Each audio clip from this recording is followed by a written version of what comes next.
Here we go, going home. Hoi! Hoi! You can come this way. Wow. We're going to take us up to the mountain and talk about the Kahuli mine, the tree shells, and then we're going to go down to the ocean and talk about the little turn rapidly. For here is my lay of Akolea. The kolea birds that go down to the stream to drink the nectar of beautiful birds. Or down under some spas. I think there's some spas. And they're in Australia. And if you listen to your shells, you will hear the roar of the ocean. They have to custom make those? The last verse says that the shells have been Ilalo, returning to the seashells. Yes, they're tired and want to fall asleep in the warm sand. No, I don't think so. My shells. Butterfly. Let's show everyone a butterfly. Good job. Oh. Butterfly, if you can.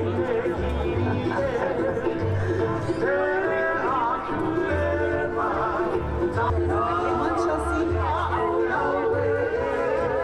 She's warming up to that. There you go. She's going backwards.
A blessing upon our event. Can you say amen?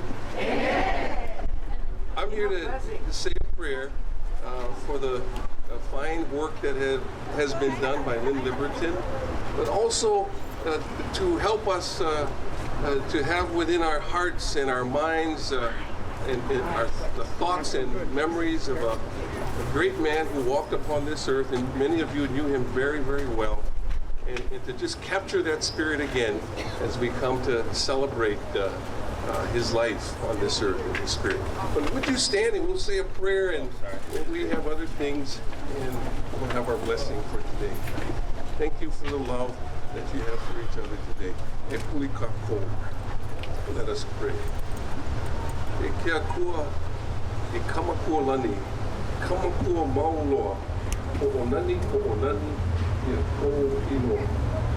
Yes, God of all people and God of all of creation, you who wills the well-being of all of humanity and all of life, we are yours today, and we thank you for your many blessings upon all of our families and even the families of the world today.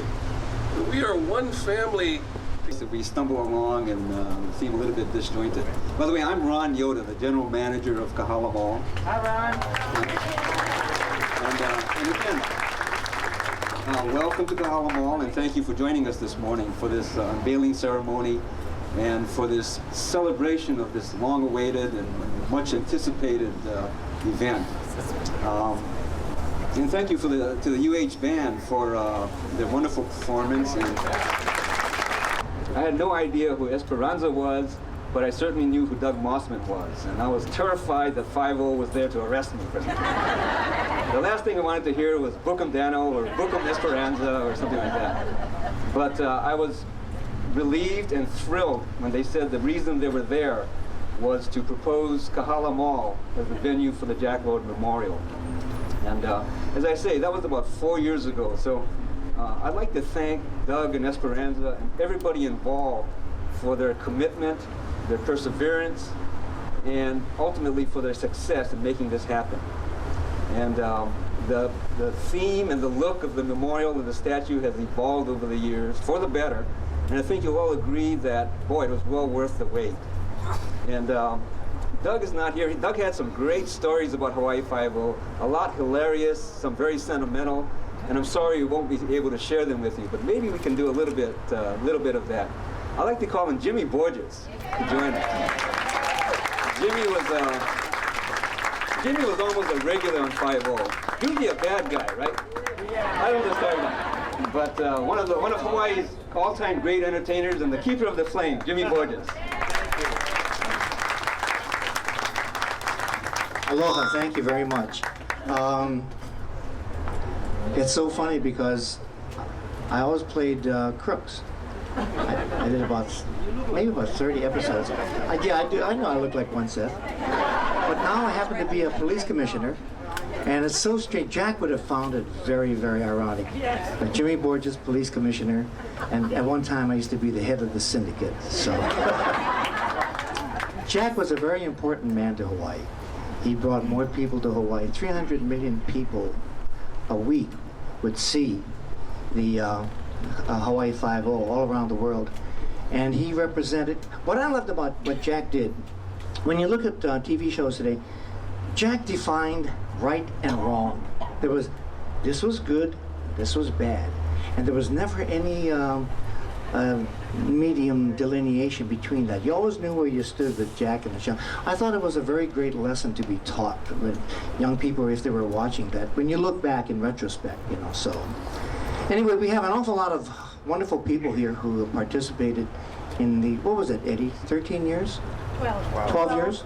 12 years of, I think it was the third longest running show at that time when he left. And once again, I'm very honored to be here. I'm sorry that Doug can't be here, but for those of you who are out here in this blessing, this is Jack's way of over-blessing. When Jack did something, it was always over the top. By the way, this thing I have here, it's a badge. It's a badge that Jack personally gave me. He used to come and see me when I was singing at a place called Keone's. And basically, as a jazz singer, Jack asked me if I would try out and read for some of the parts. And one of the reasons that I did get some of the parts is that I was able to kind of tap dance around the dialogue if I messed up, as long as I remembered the cue line for the next guy coming in. And that's what kept me, that saved money, as all of them will know. It saved money for the show, because you don't want to take 7, take 8, Borges. So anyway, I will call on the artist at the last, okay, if I may.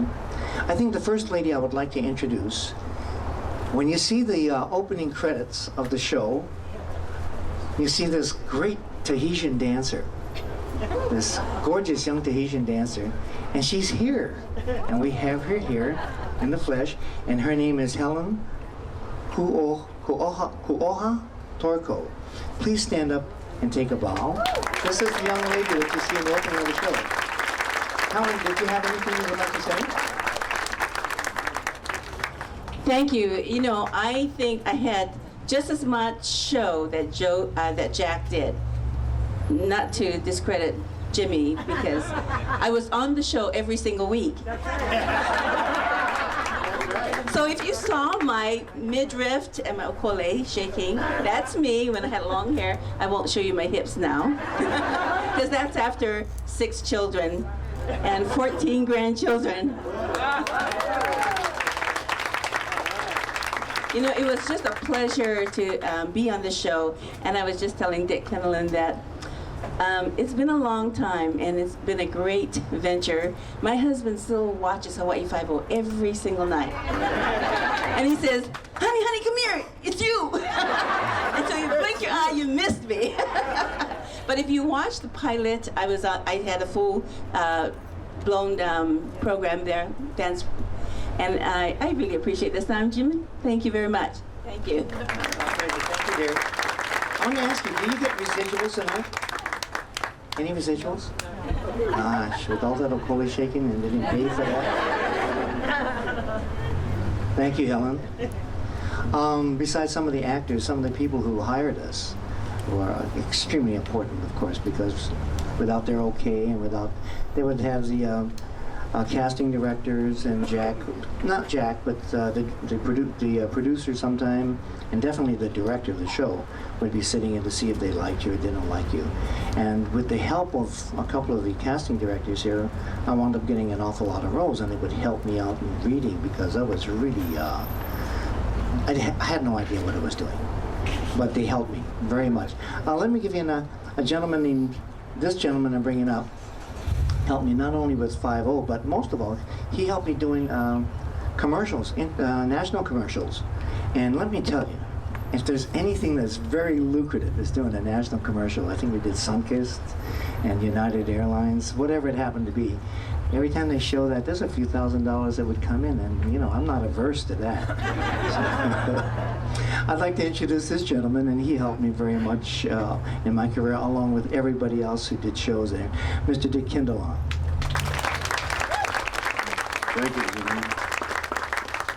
We were supposed to kick some back of that money.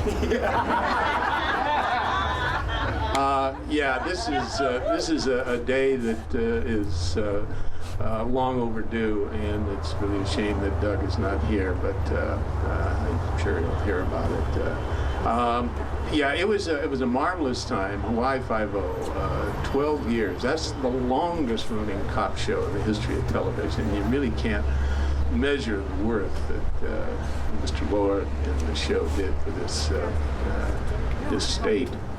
One little story I'll share with you about how some of these things worked. I remember they were shooting a shot on Kapiolani Boulevard about 4 o'clock in the afternoon on a Friday. John Pizer was one of the directors. I think you probably worked with him a time or two. John, he was standing out in the street shooting in towards the curb. So two lanes were blocked, and backing up this traffic for a mile or so.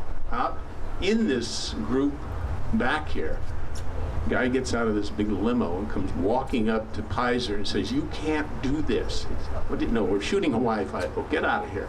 He says, "I'm Mayor Frank Fosse." He says, "I don't care who you are. I'm going to shoot this." Well, the next day, I get this memo. In the next show, Frank Fosse will have a part.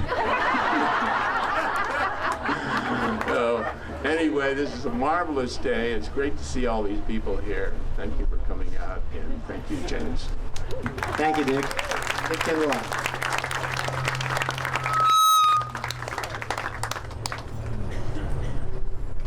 Well, staying with the casting directors, we have everybody up in front here.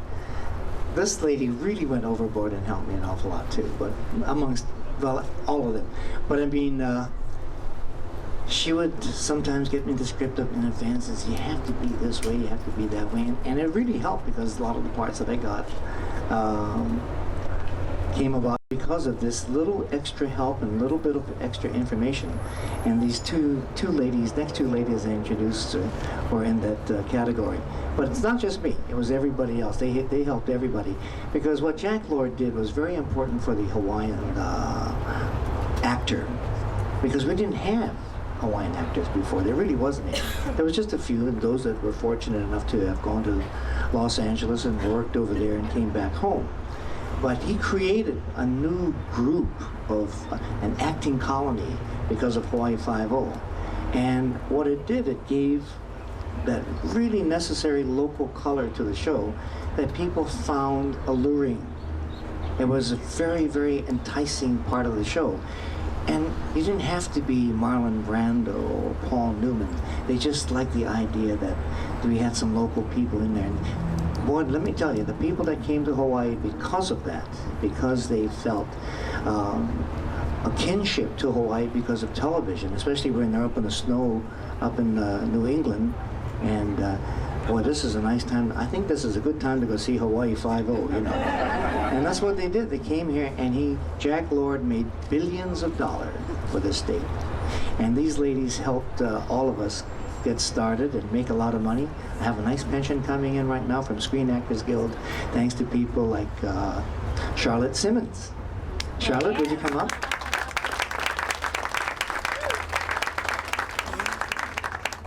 Thank you. I was with Hawaii 5-0 for 4 seasons. People wanted to know, a lot of people ask me, tell me something about Jack that other people don't know. So here's a little story. I used to work late at night. Dennis Chun here, Cam Fong's son, would be on security. So I'd go and wash my hair after Jack left in his private makeup room. So I'm washing my hair one night, and all of a sudden I hear these footsteps coming up, and I said, "Oh my God, it's Jack!" So I quickly try to rinse off, and all of a sudden the door opens. As the door opens, all I could say is that you, Jack?" And he says, "Yes, it's Charlotte." I said, "Oh, I'm sorry. Can you please help me and hand me my towel, please?" I just didn't know what else to say. So I explained to him that I thought he had left and I was doing my hair. I usually curl it, then go back and sit at the desk till everybody comes in and leaves. So he sat there with me. He said, "Oh no, go ahead, curl your hair here." And we were talking story, and I'm curling my hair, putting it in rollers. When I'm through, then I said, "I got to go back to work." He says, "Okay, I'll see you tomorrow." That's it. But that's the kind of guy Jack was, and he was so wonderful. I only saw the good things about him. He would come in when they stayed late at night, and he needed to nosh on something, a little snack. He'd come in and I says, "You got some hiding some snacks in here?" And I says, "You know where they are, drawers 3 and 4 in my," and then he'd pick them up and sit there and eat. But that's the kind of guy he was. And I'm glad they're putting this here, because the last time I always saw him here when I was here. And I think everybody does. One time or another walk into him here. And so this is like his second home. So thank you all for coming. Thank you, Charlotte. I've got myriad stories of Jack Lord. I just can't tell them because they're really untellable.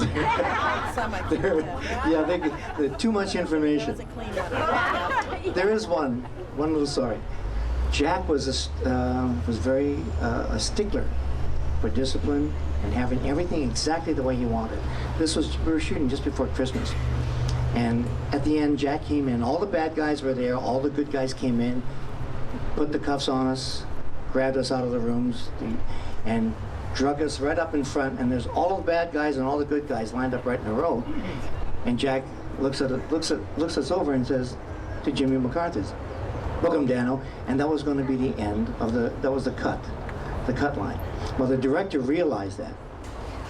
And being that this was just before Christmas and this was going to be a joke on Jack, and doing a joke on Jack Lord is a very touchy thing. You could have got fired very easily, or you could have got that's about it. You might have got one of those.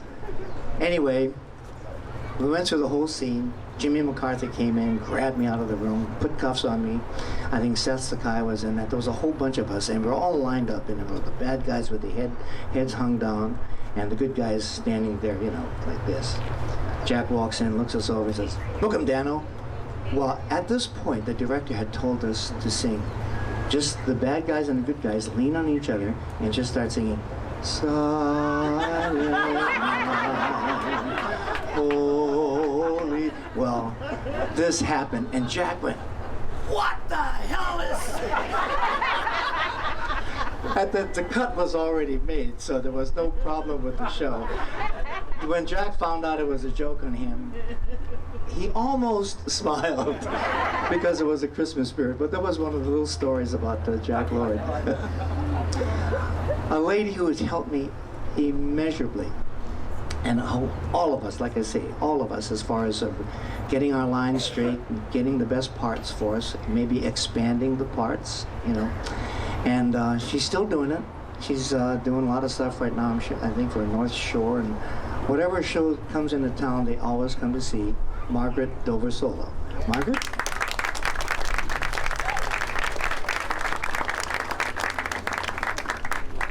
Hello, everybody. I am so upset that Doug isn't here. Over the years since Jack passed away, we've done a lot of stuff together to try and keep Hawaii 5-0 in people's memories, to do things for the fan club, to have conventions honoring him, all kinds of stuff. And I'm really, really disappointed and upset that Doug is not well today. So all of you have a prayer for him, please.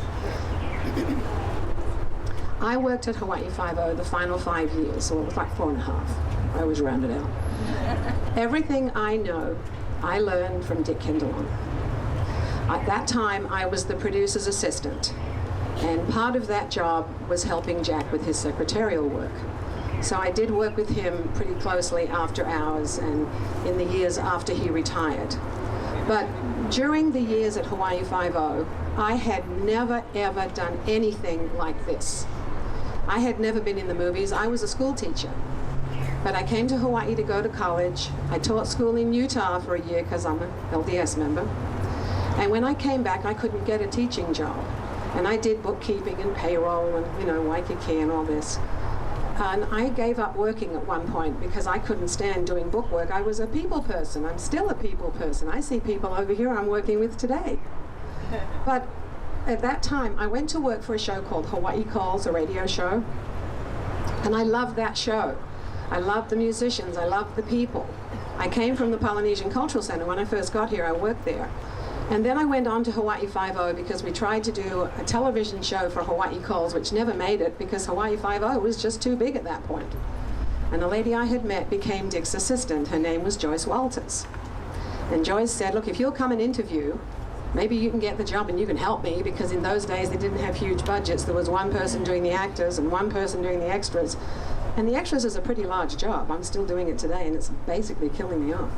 However, I went to interview at the studio. I got to the studio at Diamond Head the week the buildings got there. So I always tell everybody, I came with the buildings. You know, I'm pretty ancient now. And I met the producer, and I came from the business world. His name was Philip Leacock. He was the executive producer. And everybody introduced me to Phil, but I didn't know an executive producer from a cameraman. You know, I wasn't there before this. And then when my boss came in, Doug Green, I only ever called him Mr. Green, because I had always been taught that in business you say Mr. and Mrs. and all that. Well, you don't do that in the movie business. You know, it's usually nicknames or something. So for my first, I think, 1 or 2 years with Doug Green, he was Mr. Green and Phil Leacock was Phil. My first day on the job, I was probably there 2 hours. And I got a phone call from this very deep, husky voice. Good morning, who am I speaking with? Oh, hello, I am Margaret, the producer's new assistant, and this was Jack Lord. And I said, good morning, Mr. Lord. He said, oh, call me Jack. I said, all right, Jack, how are you? He said, well, would you take a letter?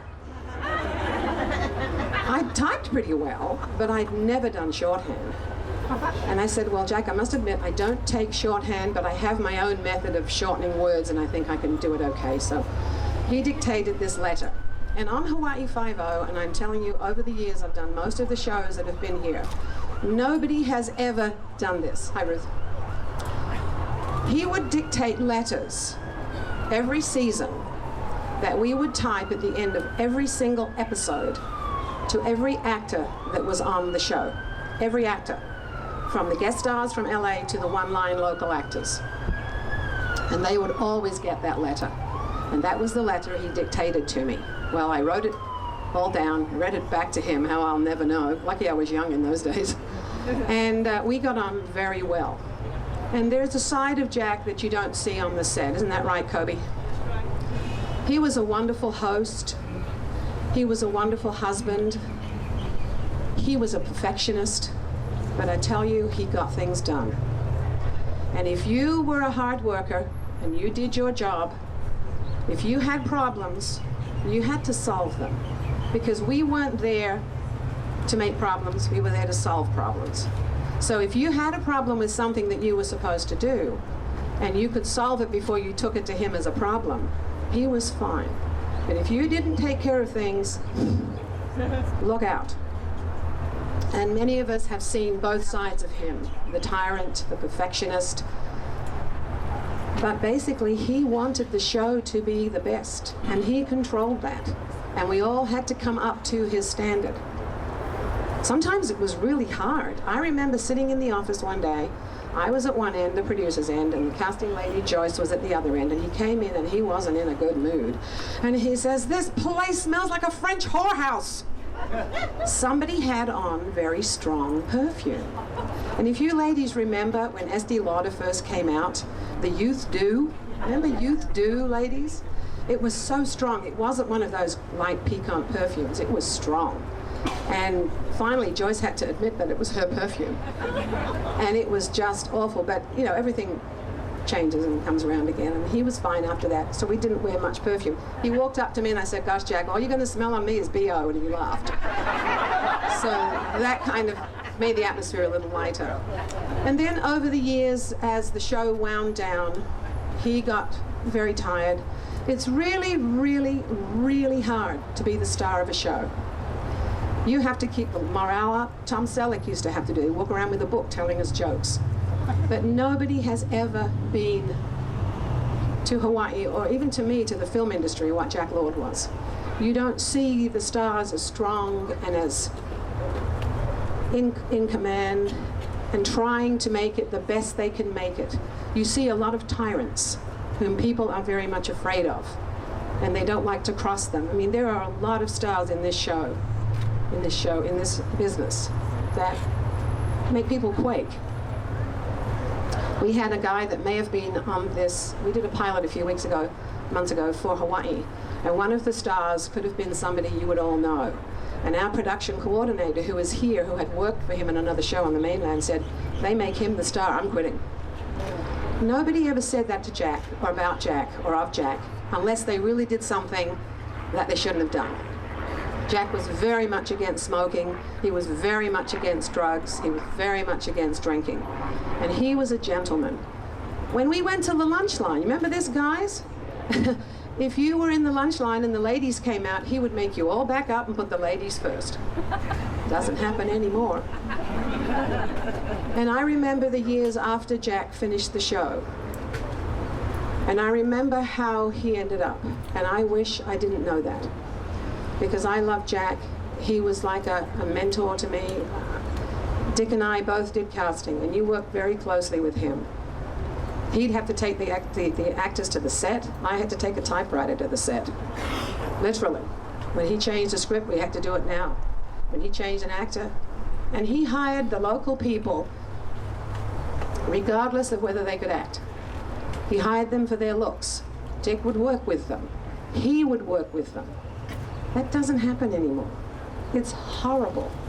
If you're not a ready-made actor, you don't get a job. And right now, we haven't had an ongoing series for 4 years, and there are no Jack Lords anywhere. And I'm sad about that, because he was a wonderful man.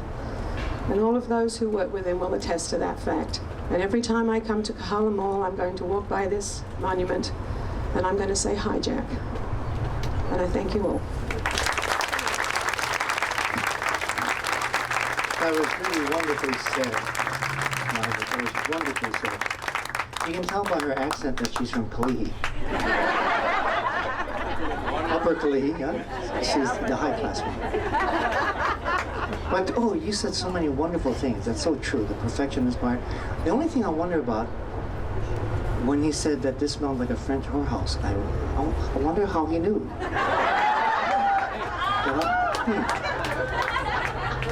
Methinks Yes, Dennis, did you want to say something? No, I think. Okay, we have a few more that I would like to bring up.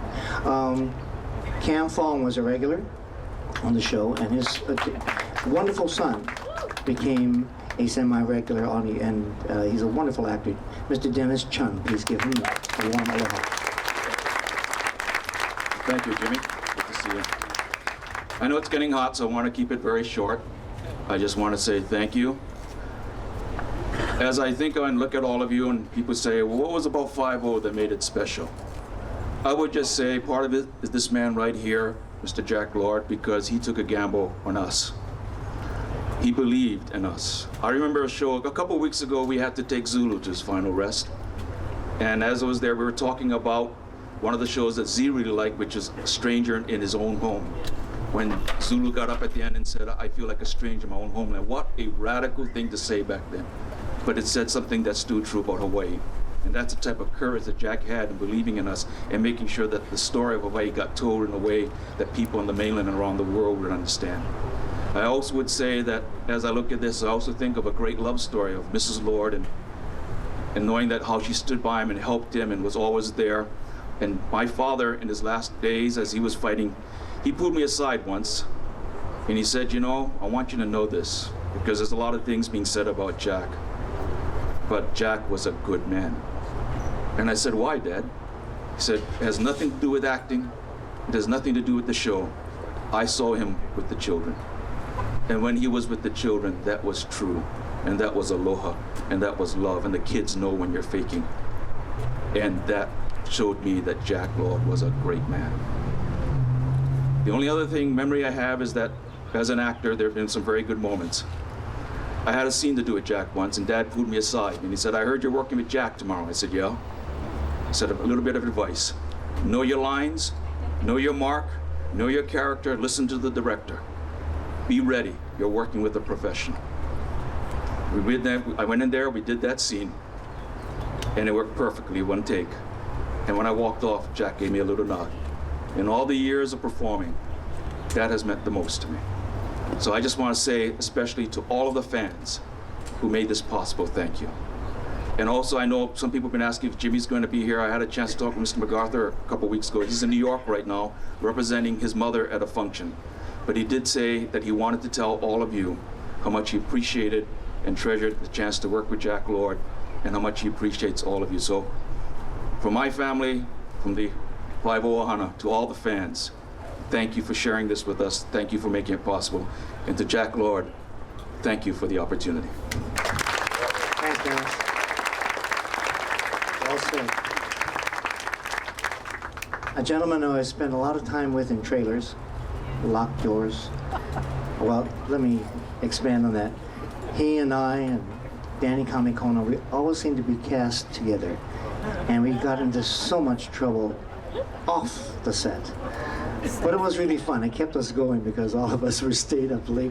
We come home at 4 o'clock in the morning, you know, and then go to the set. But this gentleman was, you've seen him all over. He always looks the same. He's never changed, mainly because he's always looked old from day one. He just gave me he just gave me the number one aloha. It's almost like a shaka, except with only one finger. Ladies and gentlemen, Mr. Seth Sakai. That's true. He's almost like the same. He got prettier after he shaved his head.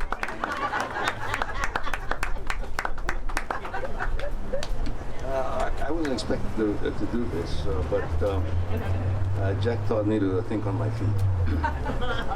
To that extent, let me tell you this. There are many stories about Jack Lord, and most of it are third-hand, fourth-hand. Most people who talk about Jack Lord never knew him. They get stories from my cousin who knew one of the guys that did security. You know, it was all like that. But let me tell you this. Jack taught me early on. One day he said to me, you're under contract and you're getting paid as a professional. This is the NFL. When the quarterback calls an audible, you better know your mark. You better go where the ball is gonna go. You're a pro now, and you're getting paid as a pro, and you're under contract. Do your damn job. Now, what Dennis says is true. I learned this very early on. Most of the time I worked with Jack. Always had a scene with him. What I always did when I'm working with Jack was I knew my lines backwards and in 2 languages. When the guys showed me my mark, I made sure I hit my mark. Because Jack had this habit. He would come up to you with his infamous black felt pen. And he would say, Seth, do you like this line? Well, you have to say no, because he don't like it, right? Why would he ask you? So I said, no, Jack, there's something wrong with it. Can you fix it? He goes, yeah, I can fix it. He takes this black felt pen, and he'll strike it out. And this is dialogue you took a week or 10 days to learn. The first thought in your mind is, shit. He goes through with the black felt pen, and he'll do a different dialogue. And sometimes he'll change your mark. He'll say, I don't want you standing there, but you should do this coming in the door. So you had to be able to walk and chew gum at the same time. And he would do this time and time again. If you knew your stuff, and if you were under contract with the NFL and the quarterback called an audible, you better be able to do it. And when Jack did that, you better be able to do it. Because he expected it of you. Because you're in the biggest show in town, in the world. That's why we got along. I prepared. And the negative stories you hear about Jack comes from people who never knew Jack. He knew Jack. He knew Jack. Margaret knew Jack. We knew Jack. We worked with Jack. We were there with Jack. And all these people talk about Jack in a negative form. Think of him this way. Have you ever heard bad stories about Vince Lombardi? Of course you have. He was the meanest NFL coach in the world. But he won every time. Yes, sir. Well said. Well said. You really nailed them. That's it. You nailed them. The last gentleman I want to bring up at this point before we turn it over to Mr. Yoda is a gentleman who was on the very first show. He's one of Hawaii's most beloved scribes, and really a very, very dear friend. He's so strange. No, that's why I love him. I do love this man because, you know, he thinks and he is out of the box. Ladies and gentlemen, Mr. Eddie Sherman. He comes from New York. Ladies and gentlemen from New York. Now living here in Hawaii. That's the last lane you're ever going to get. Mr. Eddie Sherman.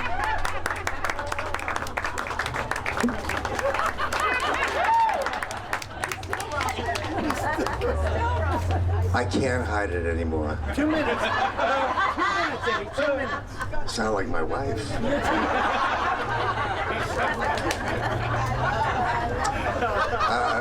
Thank you for being here, and good night. Like it's been said this afternoon, so many stories, and I'll try to tell a quick one. It was about 7 o'clock in the evening. I'd been on the set all day from 7 o'clock in the morning, and I'm sitting down, mumbling to myself, and Jack came over. He said, "We're wrapping it up for the day." I said, "Why? I haven't done my scene. I've been out here all day." He said, "If you think we're going to go into golden time for you, you're out of your mind. We're going to do this scene tomorrow. You'll get paid regular wages." I said, "Thank you very much, Jack. Nice being here with you. Read my column tomorrow." No, I didn't say that.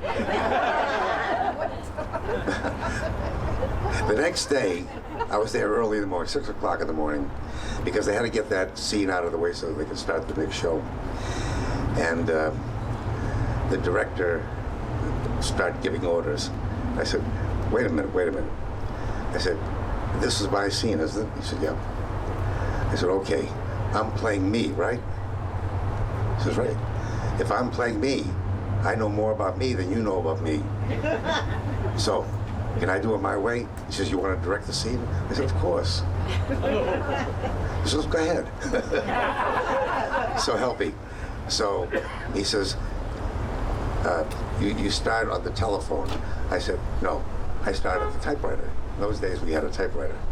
So I started hunting and pecking, and then the phone rang and I directed it. I said, wait a minute, cut. Bring the camera in, close up.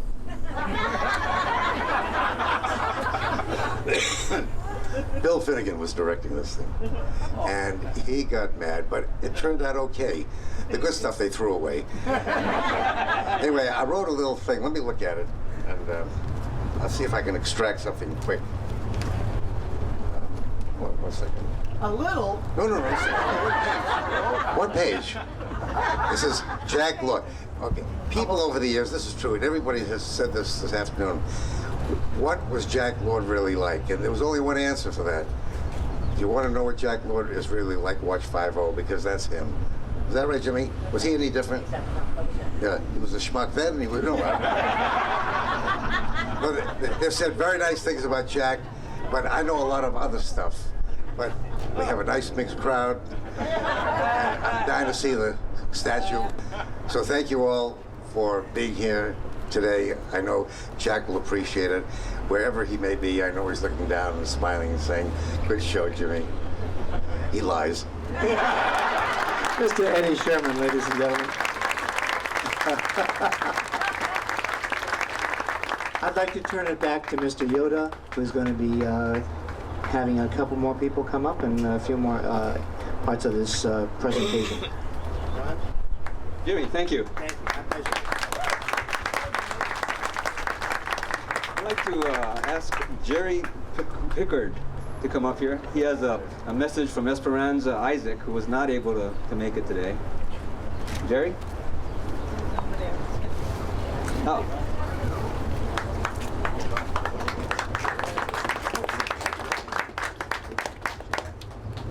Aloha everyone. I've come down from Vancouver, British Columbia, Canada for this occasion this weekend, and it is absolutely shaka to see everyone here today. Unfortunately, Esperanza, who really was responsible for putting this all together, or originating the idea at least, could not be here. It's very sad, but she had given me some words through the internet, and if I might dig them out, I'm able to see them, then I will read them to you. She is in England. This is from Esperanza. I would like to thank everyone who has come today to remember Jack Lord, actor and wonderful human being. To those who knew him only as Steve McGarrett, you should all find joy in learning that the real man was very much like the character he portrayed. A fighter for justice and fairness, a lover of life, a perfectionist who encouraged all he met to seek knowledge to achieve happiness in this world. Gifted with an artistic spirit that understood the beauty of nature and the enlightened words of man, he searched endlessly for the perfect work of art and for the perfect poem. Now, the next short poem by George W. Mindling will probably convey something of this artistic search, and it's entitled Thoughts of a Poem Critic. I wish the poems brought to me were much more like they ought to be, with sense and purpose in the lines, with less of trees and flowers and vines.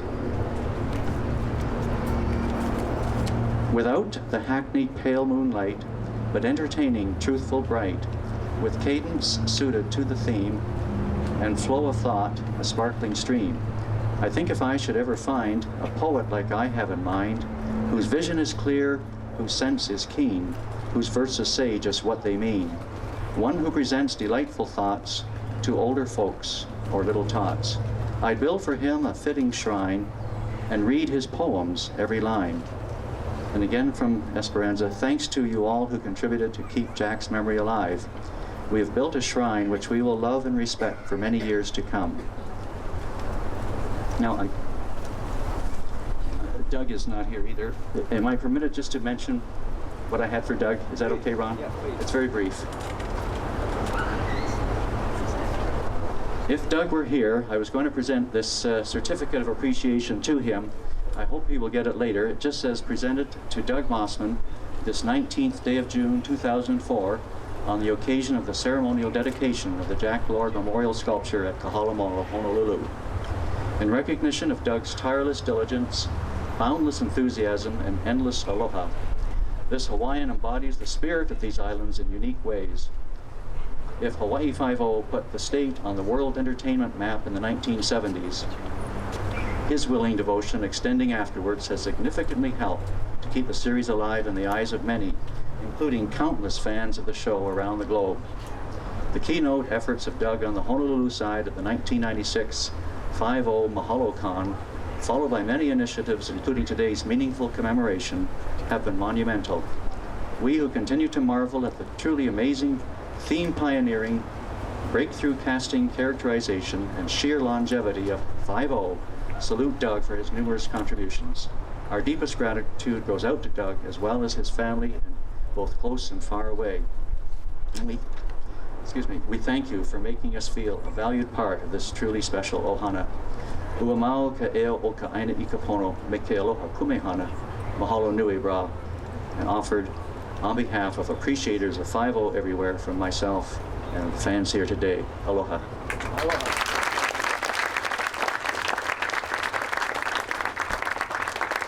There's the book. I can give you some information on booking Hawaii 5-0, the critical history and episode guide. If you see me later, I've got a little handout sheet. Aloha. Mahalo. Thank you, Jerry. And please convey our best wishes and thoughts to Esperanza as well. Thank you. Are you ready for the main event? Yes. I'd like to bring up Lynn Liverton, the artist and the of this masterpiece here, and she'll do the unveiling.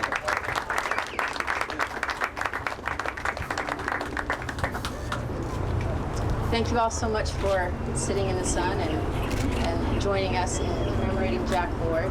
I'm so sorry that Doug is not here. He really, really brought Jack alive for me so that I could create this bust for you all. So without further ado, I shall do the unveiling.